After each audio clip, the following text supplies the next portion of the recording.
Hello student.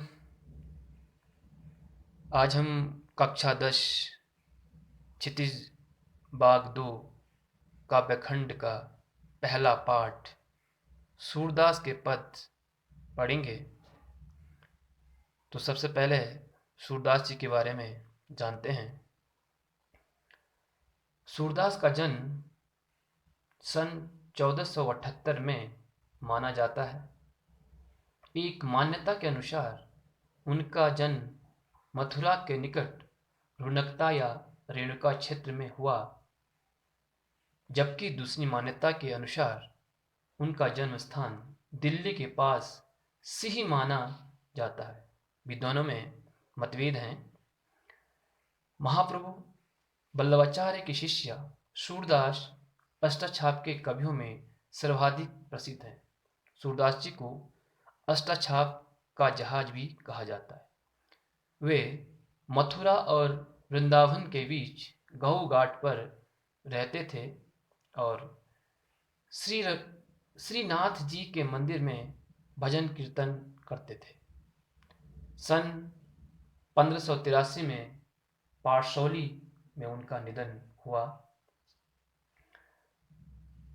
उनके 3 ग्रंथों सूरसागर, साहित्य लहरी और सूरसारावली में सूरसागर ही सर्वाधिक लोकप्रिय हुआ।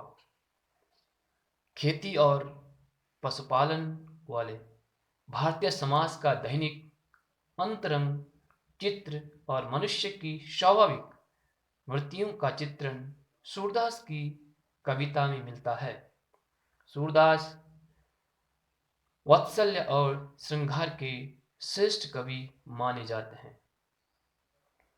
कृष्ण और गोपियों का प्रेम सहज मानवीय प्रेम की प्रतिष्ठा करता है। सूर ने मानव प्रेम की गौरव गाथा के माध्यम से सामान्य मनुष्यों को हीनता बोध से मुक्त किया, उनमें जीने की ललक पैदा की। उनकी कविता में ब्रजभाषा का निखरा हुआ रूप है। वह चली आ रही लोकगीतों की परंपरा की ही श्रेष्ठ कड़ी है।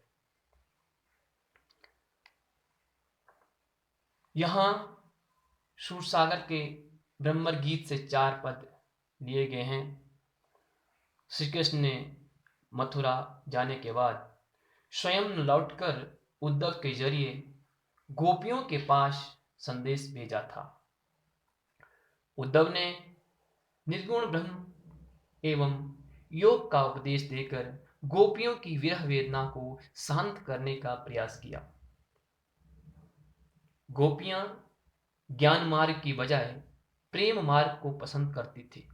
इस कारण उन्हें उद्धव का शुष्क संदेश पसंद नहीं आया। तभी वहां एक भंवरा आ पहुंचा। यहीं से ब्रह्मर गीत का प्रारंभ होता है।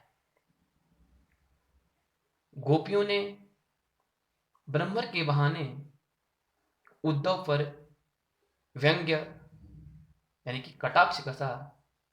पहले पद में गोपियों की यह शिकायत वाजिब लगती है कि यदि उद्धव कभी स्नेह के धागे से बंधे होते तो वे विरह की वेदना को अनुभूत अवश्य कर पाते। दूसरे पद में गोपियों की यह स्वीकार उक्ति की स्वीकार उक्ति की उनके मन की अभिलाषाएं मन में ही रह गई। कृष्ण के प्रति उनके प्रेम की गहराई को अभिव्यक्ति करती है। तीसरे पद में वे उद्धव की योग साधना को कड़वी ककड़ी जैसा बताकर अपने एक निष्ठ प्रेम में दृढ़ विश्वास प्रकट करती है। चौथे पद में उद्धव को ताना मारती है कि कृष्ण ने अब राजनीति पढ़ ली है। अंत में गोपियों द्वारा उद्धव को राजधर्म यानी कि प्रजाहित याद दिलाया जाना सूरदास की लोक धार्मिकता को दर्शाता है। तो आइए अब पहले पद के बारे में पढ़ते हैं। पहले पद में, उद्धव तुम हो अति बड़ी बागी, अपरस रहत स्नेह तगा तय, नाहिन मन अनुरागी। पुरई निपात रहत जल भीतर, तारस देह न दागी। ज्यों जल माह तेल की गागरी, भून न तापो लागे। प्रीति नदी में पाँव न बोरियो, दृष्टि न रूप परागी। शूरदास अबला हम भोरी, घूर चांट जो पागी। बड़भागी, बड़भागी का मतलब होता है भाग्यवान। अपरस, अपरस का मतलब अछूता, जिसे छुआ न गया। स्नेह, स्नेह का मतलब होता है स्नेह। तगा, तगा का मतलब क्या होता है? धागा। नाहिन, नाहिन मनी नहीं। अनुरागी, प्रेम से भरा हुआ। पुरई निपात, पुरई निपात का मतलब कमल का पत्ता। धागे मनी दाग, यानी कि धब्बा। ताको, ताको मैंने होता है उसको, और प्रीति नदी का मतलब है प्रेम की नदी। वोरियो, वोरियो का मतलब है डुबोया। अबला, अबला का मतलब है, अबला का मतलब होता है बेचारी नारी, इसको हम बेचारी कहते हैं। भोरी, भोरी का मतलब होता है बोली वाली, सीधी।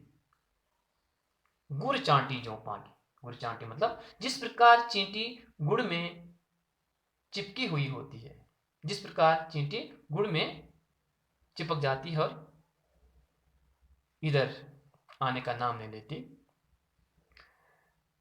तो आइए हम अब इसका भावार्थ आपको समझाते हैं। प्रस्तुत पद में गोपियां व्यंग करते हुए उद्धव से कहती हैं कि हे उद्धव, तुम बहुत भाग्यवान हो, जो अभी तक श्री कृष्ण के साथ रहते हुए भी उनके प्रेम के बंधन से अछूते हो, और न ही तुम्हारे मन में श्री कृष्ण के प्रति प्रेम भाव उत्पन्न हुआ है। गोपियां उद्धव की तुलना कमल के पत्तों व तेल के गागर से करते हुए कहती हैं कि जिस प्रकार कमल के पत्ते हमेशा जल में ही रहते हैं, लेकिन उन पर जल के कारण कोई दाग नहीं दिखाई देता, अर्थात वे जल के प्रभाव से निर्लिप्त होती है। इसके अतिरिक्त जिस प्रकार तेल से भरी हुई मटकी पानी के मध्य में रहने पर भी उसमें रखा हुआ तेल पानी के प्रभाव से अप्रभावित रहता है, उसी प्रकार श्री कृष्ण के साथ रहने पर भी तुम्हारे ऊपर उनके प्रेम तत्व का कोई प्रभाव नहीं पड़ा। आगे वे कहती हैं कि तुमने प्रेम रूपी नदी में कभी पांव नहीं डुबोया, और न ही तुम्हारी दृष्टि कृष्ण के सौंदर्य पर, रूप सौंदर्य पर मुग्ध हुई। लेकिन हे उद्धव, हम तो भोली भाली अबलाएं हैं, हमें तो तुम्हारी तरह कोई ज्ञान नहीं है। जिस प्रकार चींटियां गुड़ से चिपक जाती हैं, ठीक उसी प्रकार हम भी श्री कृष्ण के प्रेम में उलझ कर रह गए।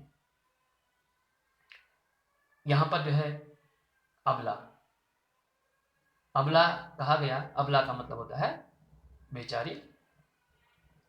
अगला पद है दूसरा पद, मन की मन ही मांझ रही, कहिए जाए कौन पे उद्धव, नाही परत कही। अवधि आधार आश आवन की, तन मन बिथा सही। अवि इन जोग संदेहनी, सुनि सुनि विरहिनी विरह दही। चाहती हुती गुहारी जितही, तय उत तय धार वही। सूरदास अब धीर दरही, क्यों मर्यादा न लही। मांझ, अंदर में। अवधि, अवधि का मतलब होता है समय। आश, आस माने आशा। आवन, आवन माने आने, आने की। संदेहनी, योग के संदेशों को। विरहनी, विरहनी का मतलब वियोग। विरह की, अब यहां पे है विरह दही, विरह की आग में जल रही है जितही तय, जहां से, उत्तय, उदर से, धारमनी, योग की धारा, धीर, धैर्य, मर्यादा, मर्यादा मनी मर्यादा, लही, लही मनी रही। तो इसका भाव अर्थ समझते हैं। मन की मन ही मांझ रही, कही जान को पे उद्धव। पूरे पैराग्राफ। गोपियां उद्धव से कहती हैं कि हमारे मन की अभिलाषाएं हमारे मन में ही रह गई, क्योंकि हम श्री कृष्ण से यह कह नहीं पाई कि हम उनसे बहुत लगाव रखती हैं। हे उद्धव, अब तुम ही बताओ, हम अपनी यह व्यथा किसे जाकर कहें। अब तक उनके आने की आशा ही हमारे जीने का आधार थी। उसी आशा के आधार पर हमने अपने तन मन के दुखों को सहन किया था। अब उनके द्वारा भेजे गए जोग अर्थात योग, योग के संदेश को सुनकर हम विरह की ज्वाला में जल रही हैं। हम जहां से श्री कृष्ण के विरह की ज्वाला से अपनी रक्षा करने के लिए सहारा चाह रही थी, उधर से ही योग की धारा बहती चली आ रही। सूरदास गोपियों के माध्यम से कह रहे हैं, अब श्री कृष्ण ने ही सभी मर्यादाओं का त्याग कर दिया, तो भला हम धैर्य धारण कैसे कर सकते हैं। क्योंकि भगवान श्री कृष्ण ने उद्धव के माध्यम से गोपियों को योग का संदेश दिया था, जो गोपियों को स्वीकार नहीं था। तीसरे पद में, हमारे हरिहार रिल की लकड़ी, हमारे हरिहार रिल की लकड़ी, मन क्रम वचन नंद नंदन उर, यह दृढ़ करी पकड़ी। जागत सोवत स्वप्न दिवस निशी, कान कान जकड़ी, सुनत जोग लागत है ऐसो, ज्यों करवी ककरी। सूतो व्याधि हमको ले आए, देख सुनी न करी, यह तो सूर तीन ही लय सौंपो, जिनके मन चक्री। हरि, हरि श्री कृष्ण के लिए हरि आया है। हरिल ऐसा पक्षी जो अपने पैरों में लकड़ी दबाए रहता है। नंद, नंद नंदन, नंद नंदन, नंद का पुत्र श्री कृष्ण। दृढ़, मजबूती। पकड़ी, पकड़ के, यह पकड़ी हुई। दिवस, निशी, दिन रात।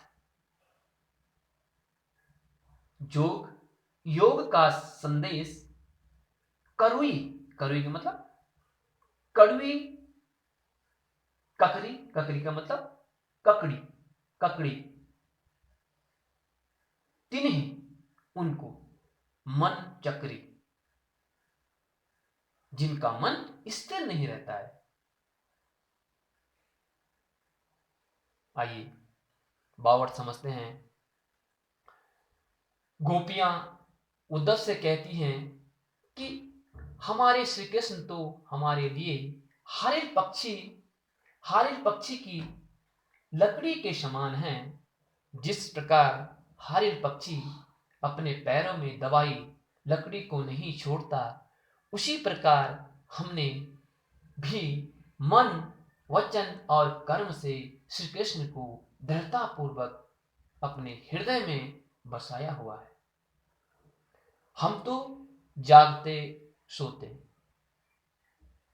सपने में और दिन रात कान्हा कान्हा रटती रहती हैं, यानी कि बार बार भगवान श्री कृष्ण का नाम ही लेती रहती हैं। हमें तो जोग का नाम सुनते ही ऐसा लगता है जैसे मुंह में कड़वी ककड़ी चली गई। गोपियां कह रही हैं कि हमें जोग का नाम सुनते ही ऐसा महसूस होता है जैसे हमारे मुंह में कड़वी ककड़ी चली गई। योग रूपी जिस बीमारी को तुम हमारे लिए लाए हो, उसे हमने न तो पहले कभी देखा है, न उसके बारे में सुना है, और न ही इसका कभी व्यवहार करके देखा है। सूरदास गोपियों के माध्यम से कहते हैं कि इस जोग को तो तुम उन्हीं को जाकर सौंप दो, उन्हीं को जाकर सौंप दो जिनका मन चक्री के समान चंचल है। जिनका मन जो है स्थिर नहीं रहता है, चक्री के समान चंचल है। हमारा मन तो स्थिर है, वह तो सदैव श्री कृष्ण के प्रेम में ही रमा रमा रहती हैं, हमेशा भगवान श्री कृष्ण के बारे में ही उनका नाम ही लेती रहती हैं। चौथा पद यानी कि अंतिम पद इसका, इसमें हरि है राजनीति पड़ी आए, समुझी बात कहत मधुकर के, समाचार सब पाए। इकुति चतुर होते पहलो ही, अब गुरु ग्रंथ पढ़ाए। बड़ी बुद्धि जानी जो उनकी, जोग संदेश पठाए। उद्धव भले लोग आगे के, परहित डोलत धाय।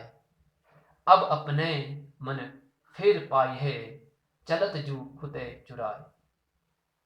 तय क्यों अनिति करे आपुन, जय और अनिति छुड़ाए।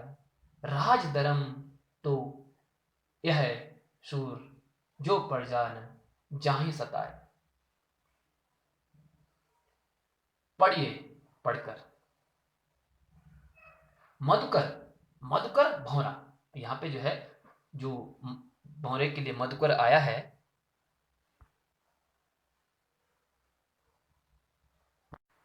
गोपियों द्वारा उद्धव के लिए प्रयुक्त संबोधन।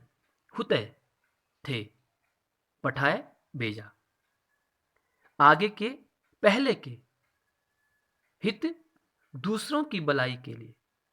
डोलत दाए, घूमते फिरते थे। फिर से पाई है चाहिए, आपुन अपनों पर, अनीति अन्याय। अब यहां पर भावार्थ में गोपियां उद्धव से कहती हैं कि हम तुम्हारी बातें सुनकर ही श्री कृष्ण के मंतव्य को समझ गए थे। गोपियां व्यंग्यपूर्वक उद्धव से कहती हैं कि श्री कृष्ण पहले से ही बहुत चतुर चालाक थे। अब मथुरा पहुंचकर शायद उन्होंने राजनीति शास्त्र भी पढ़ लिया है, जिससे वे और अधिक बुद्धिमान हो गए हैं। जो उन्होंने तुम्हारे द्वारा योग मानी योग का संदेश भेजा है। हे उद्धव, पहले के लोग बहुत भले थे, जो दूसरों की भलाई करने के लिए दौड़े चले आते थे। पहले के लोग, यहाँ पे कह रहे हैं कि जो पहले के लोग थे वो बहुत जो है भलाई के लिए दौड़े चले आते थे। अब श्री कृष्ण बदल गए हैं। गोपियां कहती हैं कि वे मथुरा जाते समय हमारा मन अपने साथ ले गए थे, अब हमें वो वापस चाहिए। वे तो दूसरों को अन्याय से बचाते हैं, फिर हमारे लिए योग का संदेश भेजकर हम पर अन्याय क्यों कर रहे हैं। सूरदास के शब्दों में गोपियां कहती हैं कि हे उद्धव, राजधर्म तो यही कहता है कि प्रजा के साथ अन्याय नहीं करना चाहिए और न ही सताना चाहिए। इसलिए श्री कृष्ण को योग का संदेश वापस लेकर स्वयं दर्शन के लिए आना चाहिए। गोपियां उद्धव के माध्यम से कहती हैं कि योग का संदेश वापस ले जाइए और भगवान श्री कृष्ण को कहिए कि दर्शन के लिए वो स्वयं आए। Thank you.